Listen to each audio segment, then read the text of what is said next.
Hi guys, welcome.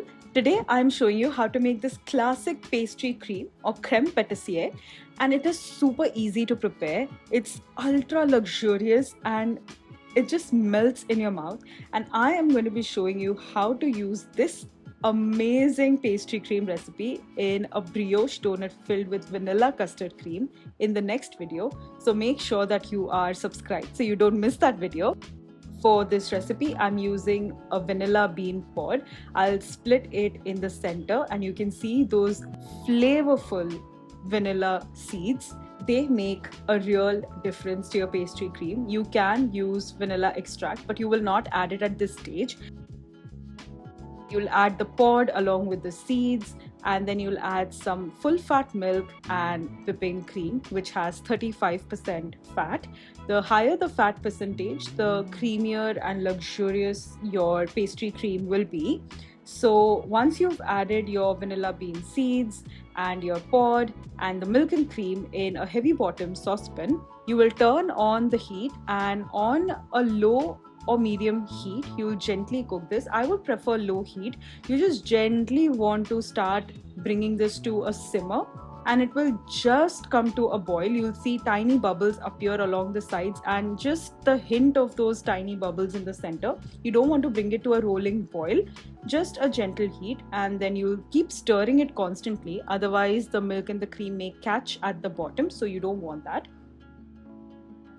Keep stirring it, and then once it has started to simmer, you'll take it off the heat.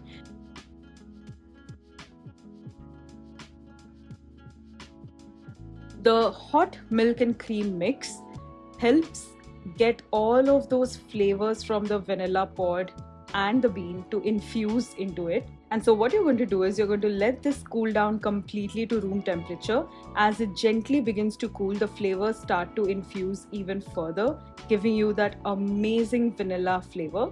You can see it's been about 20 minutes now, and the milk and cream mix has cooled down completely to room temperature.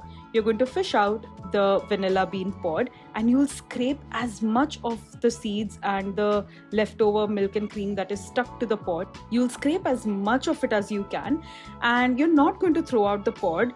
Do not do that. You're going to hold this under a stream of running water. Now, I don't have a tap connection in the studio where I'm filming this, so I've taken a glass of water to show you what exactly you need to do. You're just going to hold it under a stream of running water and get rid of the milk solids from the milk and the cream. You don't want the milky bits there.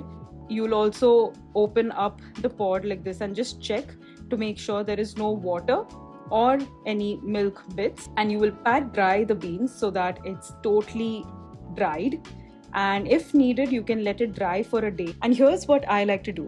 I have started working on making my own homemade vanilla extract. This is just some vodka, and into that I have added my used vanilla bean pods. Never throw your pods away. You can either add the dried pods into a jar of sugar, so you get vanilla flavored sugar, or you can add it to a bottle of vodka and it gives you this beautiful vanilla extract. But it takes a year to make this. That's right. I started making mine in January 2024, and so my vanilla extract is still not ready. It will be in 2025, so we still have several more months to go. But this is what I do every time I use my vanilla bean pod. So you can do that, but do not throw away the pod because it's such a precious spice and you want to make the most of it. So now that that's out of the way, let's start working on the eggs for our pastry cream. I am using yolks, and I'm using 4 egg yolks. I will separate the whites and the yolks, and I love using my clean hands. I find any other method, trying to juggle it from one shell to the other, is just very time consuming. I just feel that using clean hands and just keeping the process simple is so much easier. This is the best way for me. You can definitely use any other method to separate the eggs, the whites from the yolk, and just make sure you're using clean hands. So I am using cold eggs right before I'm ready to make the pastry cream, and that's because I find when I use room temperature eggs, the yolks tend to break, and I find cold eggs are much easier to separate. And here now my infused milk and cream mix, the vanilla infused milk and cream mix, I will pop it back on the heat.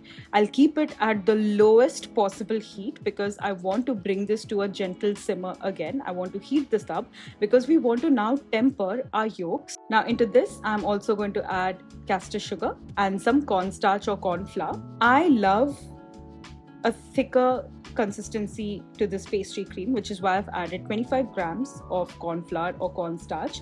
If you want a looser consistency, you can reduce the amount of cornstarch or corn flour to about 12 to 13 grams. Now, here's another reason why you want to separate your eggs only towards the last minute when you're just ready to make the pastry cream. Because once you separate the yolks start to develop a film on top, a skin on top. And once it develops that skin, it's very difficult to get rid of it, and it won't integrate as well with your caster sugar and corn flour. Now, what I'm going to do is I'm going to take this kitchen cloth and I'm going to create a boundary or a wall sort of a structure right here so that my bowl can sit comfortably on top of this and it stays firm. Now, I'm the only person handling this, so I will be tempering the egg yolk mix now by myself without any help from anyone, which is why I want to do this. Otherwise, the glass bowl will just keep moving around and it'll be very difficult for you to temper your eggs. And so that's the reason why that boundary with the kitchen cloth really helps. It helps keep the bowl in one place so you can comfortably do this. Now I am just going to give this a quick stir. It's on low heat. Do not increase the heat on this because you don't want to bring this to a rolling boil. You just want it to come to a gentle simmer. Eventually, after a couple of minutes, you'll notice that tiny bubbles start to appear along the sides of the saucepan. That's when you're going to stop this or turn off the heat, and now we'll start tempering our egg mix. Tempering essentially is adding a little bit of the hot liquid into your egg yolks so that you don't scramble the egg yolks in one go. Eggs are very temperature sensitive, so if you dump all of that milk, the hot boiling milk, in one go, the eggs will scramble. And so I'm adding a little bit of the milk at a time while constantly stirring this mix so that the eggs don't scramble and they are getting accustomed to the hot temperatures. And this is the reason why I have this little cloth boundary at the bottom on which my glass bowl sits. So I'm able to do this really easily. I'm going to strain this mix back into the saucepan. Straining is very important. Firstly, to help catch if there are any scrambled eggy bits, it will get caught in that sieve. Secondly, we've used a vanilla bean pod, and it's very likely, as you can see here, the fibers from the vanilla bean pod get into the custard mix, and if you don't strain it,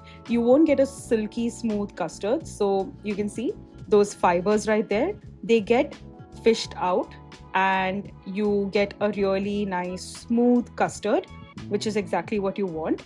So now that we have strained our custard mix, it's time to cook it again. I'll just quickly scrape the sides and the bottom of the saucepan.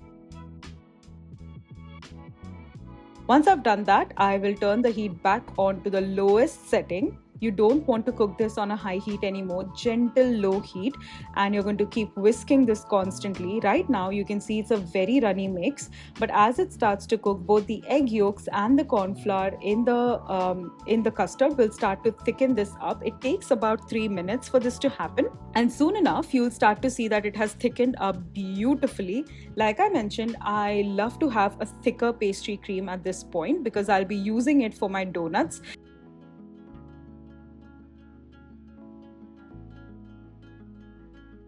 I will quickly take this off the heat and transfer it to another bowl. And now what I'm going to do is I'm going to add cubes of cold salted butter. You can use unsalted butter if you'd like. These are cold cubes of butter, salted butter, and I'll add a couple at a time and I'll just keep whisking this. So what I want is for the cold butter to start emulsifying this custard mix. The custard is hot, which starts to melt the cold butter, and we are whisking it constantly so it gets beautifully velvety and emulsified, and it's really thick. Like I mentioned in the beginning, I want the pastry cream to be thick. So what I'm going to do is, after all of the butter has been added, I'll just scrape the sides and bottom with the spatula, and I'll cover this with a plastic wrap, and I'll also make sure that it's touching the surface of the custard or the pastry cream, because otherwise a skin will start to form on the pastry cream and we absolutely do not want that. So make sure that you do it this way, and then you'll refrigerate it for at least a couple of hours, but preferably overnight.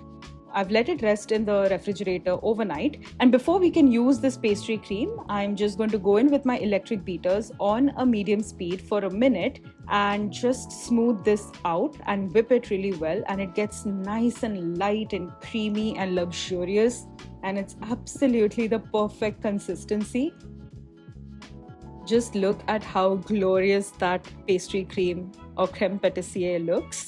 I have transferred this into a piping bag with a star nozzle so I can pipe it for you, and you can see just how amazingly stable and beautiful this pastry cream looks. Now I am going to be using this amazing pastry cream in a beautiful vanilla custard donut recipe, and you absolutely do not want to miss that. It's going to be so good. So if you enjoyed this video, please give it a big thumbs up. And if you would like to learn how to make those brioche custard donuts as well, subscribe to my channel. If you enjoyed this video, then you should definitely check out this other video that you see on the screen. I'll see you in the next video. Until then, goodbye and happy baking.